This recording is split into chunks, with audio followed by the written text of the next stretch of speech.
Bumukas ang pinto kasunod ang paglabas ni Sir Tuskin habang malalim na iniisip ang nakapaligid na kalaban laban sa hindi sapat na puwersa. Malakas pa siyang napabuntong hininga kasunod ang pagtatanong sa isip kung ano ang nararapat na gawin. Napalingon naman siya sa baba nang makita ang mga baguhang knight na abala sa pagsasanay. Makikita naman dito si Heinrich na seryoso sa ginagawang duelo laban sa isa pang knight.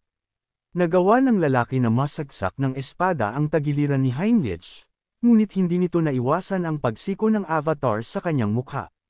Kaya't malakas na tumilapon ang katunggali sa sahig na naging dahilan naman ng pagkapanalo ni Heinrich.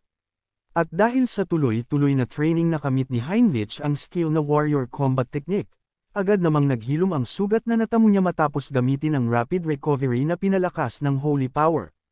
Nagkatikip pa sa babang tanong ng kasama ni Heinrich kung sinadya ba nitong saluhin ang kanyang atake, saka inabot ang kamay at tumayo. Sagot naman ng avatar na kailangan niyang isakripisyo ang laman upang tumibe ang buto. Saad pa niya na ito ang totoong katangian ni Heinrich.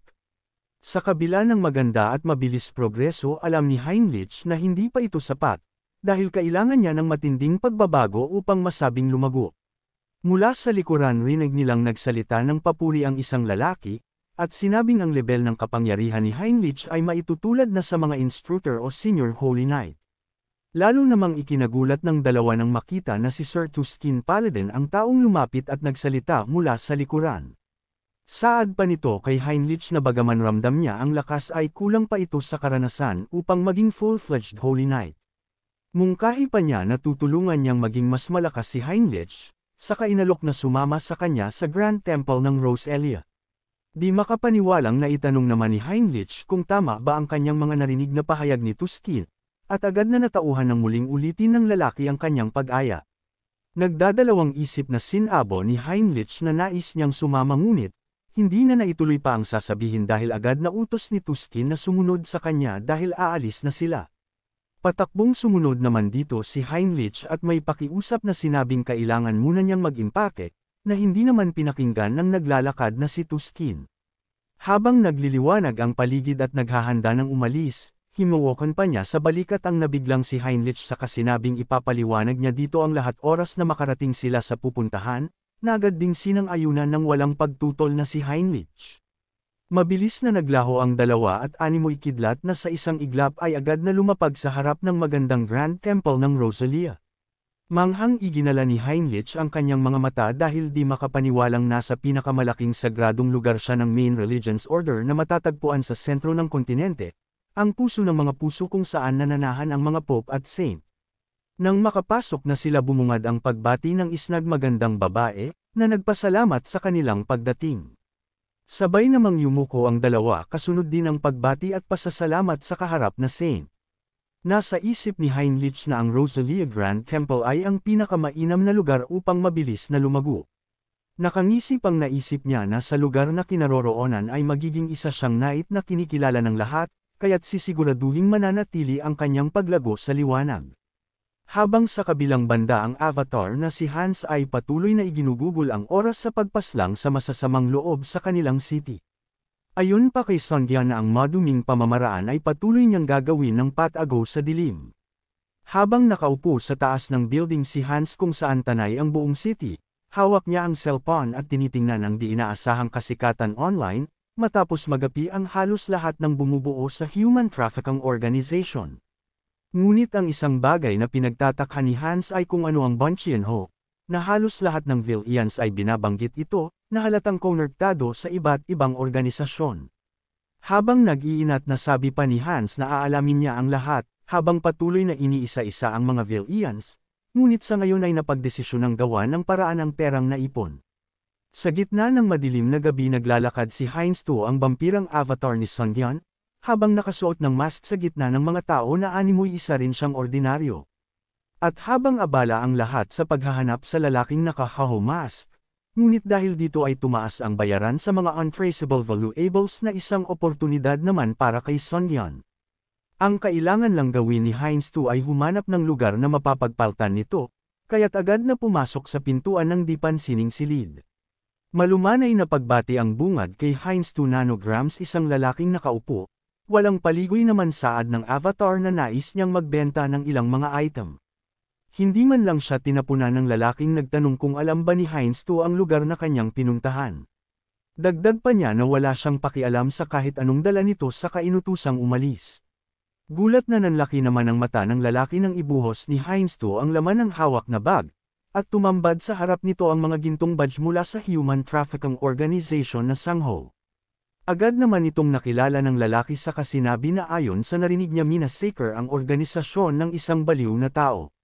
Seryusong tanong naman ni Heinz to kung interesado na ba ang lalaki sa mga pinakitang dala. Nakangiting paalala naman nito na huwag niyang kalimutang dumaan sa backdoor at diretsuhin ang dulo nito. Sinunod ni Heinz to ang Derek sayon na sinabi ng lalaki hanggang makarating sa isang silid. Agad na tanong ng taong nakamaskara kung naroon ba si Heinz to upang magbenta ng mga item. Bago iabot ang dala tanong no Heinz to sa kausap kung maaari bang hindi cash kundi ibang bagay ang matanggap, at matapos suriin ang mga item saad ng lalaki na sabihin ni Heinz to kung ano ang gusto niyang makuha. Walang pag-aalinlangang sagot naman ng Avatar na nais niya ng first prize lottery sa nais itong makuha sa lalong madaling panahon. Batid ni Sungyeon na walang halaga ang dami cash kung hindi rin niya ito magagawang gamitin, kaya't pinili ang fund na legal na magagamit bilang tao. At sa pamamagitan ng lottery format walang sinuman ang maghahinala sa kanya. Dahil mataas ang komisyon ng lottery pinakita ng lalaki ang tiket na nagkakahalaga ng 6.1 bilyon na maaari niyang kunin sa loob ng 4 na buwan. Saad naman ni Heinz to na gumawa pa ito ng 2 pa. Ngunit pagsalungat naman ng lalaki na kulang ang kanyang payment na binigay. Nasabi naman ni Heinz to na huwag mag-alala ang lalaki kasunod ang pagdukot sa loob ng jacket mula sa braso, at inilabas ang ilan pang piraso ng gold bars na inilapag niya sa harap ng lalaki.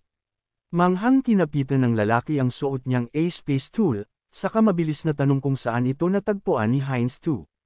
Inis at mauturidad namang sinabi ni Heinz to na hindi siya pumunta doon upang makipagkwentuhan sa lalaki, kaya't tapusin na nito ang ginagawang palitan.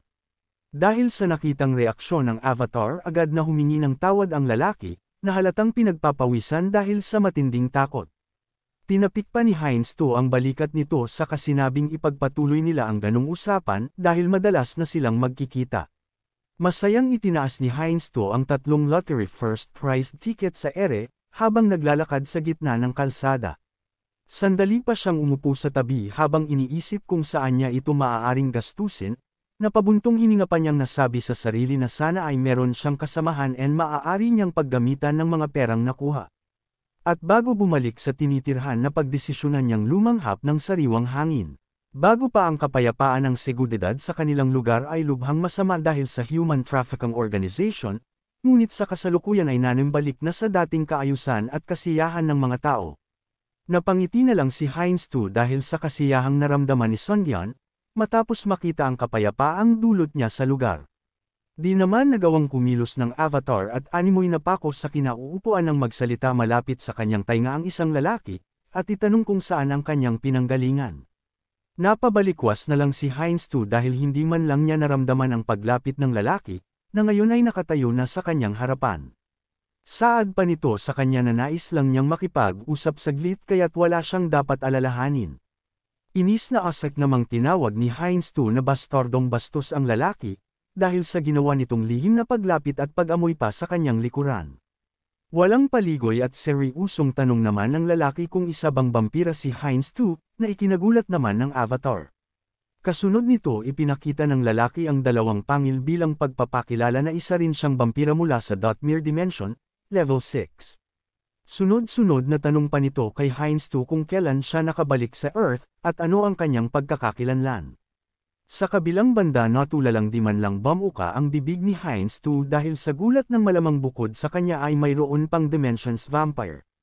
Dahil dito naisip ni Sungyeon na gumawa ng kwento at magsinungaling sa kamabilis na susubukang tumakas, ngunit nang simulan niyang buksan ang bibig wala sa sariling pinakilala niya ang sarili at sinabing kakabalik lang niya sa Earth. Napangiwit na lang siya sa pagkabigla matapos mapagtanto na hindi niya magawang makapagsinungaling sa lalaki, na marahil gumamit ng mental manipulation ability. Inaasahan naman ng lalaki na isang baguhan na kakabalik lang sa Earth ang kanyang kaharap. Maayos pa itong nagpakilala bilang si Gamma mula sa Blood Alliance na isang Earth Vampire Organization. Iniabot pa ni Gamma ang isang card sa kasinabing layunin nilang ngalapan ang mga vampirang kababalik lang sa Earth. Habang ang napapatanong si Heinz to nangungumbinsi pang saad ni Gamma, na kung nais niyang mag-survive ay kailangan niya ng kasangga. Dahil nakitang interesado si Han sa iniaalok sinabi niyang wag nila doon pag-usapan ang iba pang detalye, kasunod ang pagpindot sa susi ng magarang sasakyan na nakaparada sa tabi nila. Saad pa ni Gamma na mas maiging makita mismo ito ni Heinz to upang lubos na maunawaan. Habang papasakay ang dalawa sa magarang kotse, nakatanaw naman mula sa dikalayuan ang isang babaeng animoy nagmamanman. Humawak pa ito sa tainga sa kasinabi sa kabilang linya na gumagalaw ang target ng naaayon sa inaasahan. Saad pa niya sa kausap na itutuloy niya ang pagsunod kasama ang dalawa pa nitong kasamahan. Tumigil naman ang magarang sasakyan sa isang abandonadong lugar at nang binuksan nito ang isang pinto agad na itanong ni Heinz to kung anong klaseng lugar ang pinagdalhan sa kanya. Paliwanag naman ni Gamma na ang bawat isang vampira ay may tinataglay na vampiric factor, na nagsisilbing batayan ng kanilang lebel ng kapangyarihan. At ang Blood Alliance ay sinusukat ito sa pamamagitan ng Magic Circle, na nakamarka sa buong sahig habang napapaligiran ng kandila at iba pang vampira. Agad nagsuspecha so Heinz to nanograms makita ang Magic Circle na tinutukoy ni Gamma. Mabilis namang utos nito sa kanya na simulan na niyang tumungo sa loob nito, kaya't sa kabila ng pagdududa agad din sumunod si Heinz to dahil nasa na maaari niyang ikansela ang summon oras na maging mapanganib. Nang makapak na sa gitna napansin ng avatar ang mga bungo na nasa gilid, at ramdam niya mula Amga ito ang bakas ng dark magic. Ngunit sa palagay niya ay hindi lamang ito black magic kundi pinagsamang sorcery, curses, alchemy na pawang mga teknik ng kadiliman, kaya't naitanong ng ating bida na si Songyeon kung paano ito naging posible. 20 taon na ang nakakaraan nang magsimulang magsilabasan ang returnee sa Earth, at ang dahilan kung bakit bihira ang mga magic tools ay dahil sa enerhiyang batas ng abilidad sa pagitan ng mga dimensions. At dahil napagsama-sama ng Blood Alliance ang lahat ng abilities na ito sa iisang lugar, halata sa mukha ni Heinz to ang pagkamangha. Bilang bahagi ng test kinailangang sinugatan ng maliit sa palad ang avatar, at nagsimulang magliwanag ang dugong lumalabas mula sa kanya. Dahil 5 patak ng dugo ang namuo at lumutang sa palad ni Heinz 2, nasabi ni Gamma na isang 5 blood orbs ang avatar ay nasa level 5 din. At kung pagbabasihan ni Gamma ang pagkakakonekta ng mga orbs, masasabi niyang malakas ang regeneration ability ni Heinz 2. Dahil dito napagtanto ng ating bida na ang mga pure blood mula sa Out Erica ay naglalaro sa 5 hanggang 6 na level. Aminado pang saad ni Gamma na nakaramdam sit ang kada dahil hindi alam ang dimensyon na pinanggalingan ni Heinz 2, ngunit ngayong nalaman na nasa ika-5 level siya animoy nawalan ng halaga ang kanyang mga gawa. Malademonyo pa itong ngumiti at sinabing dahil mababa ang level ni Heinz 2, hindi na kailangan pang baliin ang kanyang buto, saka inutos sa mga alagad na simulan na ang kanilang plano. Bilang pagsunod agad sinimulan ng mga alagad na gawin ang animoy barrier na pumaikot sa avatar. Sa pagmamataong iyon napagtanto ni Songyeon na ito pala ang maitim na balak ng mga ito simula pa lang. Alam niyang masyadong matibay ang ritual para lamang sa masukat ang kanyang level, kaya't naiisip na kailangan na niyang kaagad na i-summon si Hans. Nakuha naman ng malakas na lagabog ng pintuan ang atensyon ni Gamma, na animoy merong nagpupumilit na pumasok. Nang sa pilitan itong masira iniluwan nito ang isang babaeng humahanggos, at nasa likod naman ang dalawa pa nitong kasamahan. Mautuwidad at pasigapang utos ng babae na huwag gagalaw ang level 6 na si Gamma ng Blood Alliance. Matapang na saad pa ng babae na inaaresto niya si Gamma sa salang pagkidnap at pagpatay sa sarili nitong mga kalahi. Sagot naman ni Gamma sa tinawag na Jin Soren na nakakabastos ang asal nito sa kanya. Habang nakaupong animoy nauubusan ng lakas si Heinz 2 na sabi niya na parang narinig at nakita na noon ang matapang na babaeng nasa harap. Asak pa ni Soren kay Gamma na nagdalawang isip pa siya kung totoo ang mga naririnig na bintang dito, kaya't hindi pa rin makapaniwala na totoo ang lahat ng nakikita niya. Pagdurupa ng matapang pang-utos ng babaeng pakawalan ni Gamma ang vampirang bihag at maayos na isuko ang sarili. Walang emosyon saad naman ni Gamma na inaasahan na niyang isang loyal at boring na alipin ng Blood Alliance si Soren. Tanong pa niya sa babae kung minsan ba ay naitanong nito sa sarili kung bakit kailangan nilang maging alipin. Sila na mas malakas kesa sa mga tao ay bakit kailangang sumunod sa Blood Alliance. at mamuhay ng patago na puno ng takot at pag-aalalang makihalubilo sa nga tao. Para kay Soren walang kwentang bagay ang ipinipilit ni Gamma, dahil ang totoong dahilan kaya't ganoon ang kanilang pamumuhay ay ang mga makikitid ang utak na gaya ni Gamma. Nakangiting animoy ng iinis namang pinakinggan ng lalaki ang aniyay opinyon ni Soren, ngunit tanong niya kung ito rin ba ang pinaniniwalaan ng kasamahan ng babae. Pagkasabi nito bigla na lang inatake ng lalaking kasamahan ni Soren ang isa pang babaeng kasama nila, dahilan upang mapabalikwas si Soren paarap dito. Takang tanong niya sa kasamahang nagngangalang Minyong kung bakit sila nagawang traidorin, ngunit agad siya nitong sinaksak ng matutulis na armas mula sa kamay. Sinabi pa ng traidor na lalaki na sa dimensyon na pinanggalingan isa siyang maharlika at taglay ang magandang pagkakakilanlan, ngunit nang makabalik sa Earth naninirahan na lang sa basement at nagtatrabaho bilang club bouncer. Habang nahihirapan dahil sa pinsalang natamo si Soren, tanong pa ni Gamma kung naiintindihan na ba ng babae na hindi lahat ng vampira ay tinatrato ng gaya ni Soren. Mapang-asar pang tanong ni Gamma kung pinaplano bang magrebelde ng babae at kalabanan ang Blood Alliance. Pangmamaliit pa niya na ang isang mediocre level vampire ng Blood Alliance ay madali lang niyang mapapatamba. Pahayag pa nito na sa realidad walang paraan para makakuha ng mana points at maging malakas, ngunit dahil sa patuloy na pananaliksik natagpuan niya ang isang epektibong paraan upang mabilis na maging malakas. Gamit pa ang kapangyarihan pinalutang niya ang babaeng walang malay papalapit sa kinarurunan, kaya't nanlalaki ang matang tanong ni Soren kung balak ba ni Gamma na gamitin ang Forbidden Method. Habang hawak ang babaeng walang malay sinabi pa ng sakam na lalaking ito ang dahilan kung bakit kumikidnap siya ng kapwa vampira. Pagpigil namang tanong ni Soren kung nakakalimutan na ba ni Gamma ang dahilan kung bakit sila naparusahan, dahil sa nakikitang nais muling lumikha ng sakam na lalaki ng crazed vampire. Nang marinig ito agad naisip ng ating bida na ang tinutukoy ng babae ay cannibalism ng sarili nilang uri, ngunit sa Earth ay kakaiba ang nagiging epekto nito.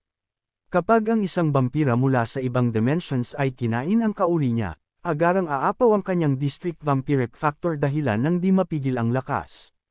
Ngunit kaakibat din nito ang matinding mental corruption na masahol pa sa simpleng cannibalism, at kapag nagawa nila itong makayanan, ang mga ito ay magiging crazed vampires na animoy uhaw sa dugo. At mula nang lumitaw ang unang crazed vampire, nagsimula ng maging pangamba ang mga vampira. Sa kabilang banda paniniguradong saad na manigama na walang dapat alalahanin si Soren, dahil matapos ang matagal na pag-aaral natagpuan niya ang paraan upang matanggal ang nakakadalang emosyon sa dugo. Saad pa niya sa namagandang kagamitan ng babaeng hawak para sa eksperimento, saka sinimula ng maitim niyang balak. Animoy isang damit na utay-utay na napiga ang katawan ng babae. At dahil sa nakita na pagtanto ni Heinz 2 na ang talagang gamit ng Magic Circle ay makalikha ng gamot na walang epekto sa mga vampira. Lumulutang sa palad ni Gamma ang nabuong drug mula sa vampirang ginamit bilang eksperimento, at mula sa gilid saad naman ni Minyong natuparin ni Gamma ang pinanggako nito sa kanya. Mabilis niyang inihagis ang ginawang drug sa lalaki na walang pag-aalinlangan naman nitong ininom. Nagkanda punit-punit ang damit ng lalaki matapos lumabas mula sa katawan ng matatalim na animoy sungay. Nasisiyahang nakangiti pa ito matapos maramdaman ang malaking pagbabago sa katawan dahil sa tinatawag na cannibalism. Kasunod nito hinawakan ni Minyong sa leeg si Soren at animoy uhaw na lalo pang nagnais ng kapangyarihan. Idinudol pa niya ang babae kay Gamma saka sinabing bigyan pa siya nito ng mas maraming drug. Pagpigil naman ni Gamma sa lalaki na naiintindihan niya ang nararamdaman nitong pagkasabik, ngunit saad niyang nag-iintay sa kanya ang unang bisita kasunod ang paglingon kay Heinz 2. Nakangiting sinabi pa niya kay Soren na mag-intay lang ito ng sandali pang minuto, saka nagsimulang maglakad patungo kay Heinz 2. Habang naglalakad palapit rinig niyang sinabi ng ating bida na hindi niya inaasahang ganoon ka-effective ang cannibalism sa Earth, animoy demonyo pa itong nakangiti at buong pananabik na sinabing hindi na siya makapag-ante na makita kung gaano kalakas matapos ang lahat ng naruroon. Matapos ito lumabas mula sa sahig ang malawak subspace, kaya't labis ang pagtataka ng dalawang sakam na lalaki. Lumabas naman mula rito ang nakamaskarang si Hans habang bitbit ang tungkod, at sinabing nakamanga ang abilidad ni Gamma ngunit lubhang kulang ang seguridad nito. Mabilis ang sumugod ang nagdudumaling undead dahil ayon kay Hans, hindi na makakaalis pa ang dalawang lalaki nang walang pahintulot mula sa kanya. Tarantang napasigaw naman ng traidor na si Minyong habang pinipilit itong pakalmeya ni Gama, dahil ayon sa kanya ay lalo silang magagapi oras na maghiwalay. Mabilis na nagpalit ng anyo si Minyong kasunod ang pagsugod sa mga undead, dahilan upang magkapira-piraso ang mga ito. Patuloy pa ang mabilis niyang pagtakbo na naglalayong sagudin ang nakaantebelang na si Hans. Pansin naman ni Songyan ang kakaibang paraan ng pagpapalit ng anyo ni Minyong, kaya't naitanong sa isip kung magkakaiba ba ang mga vampira sa bawat dimensyon.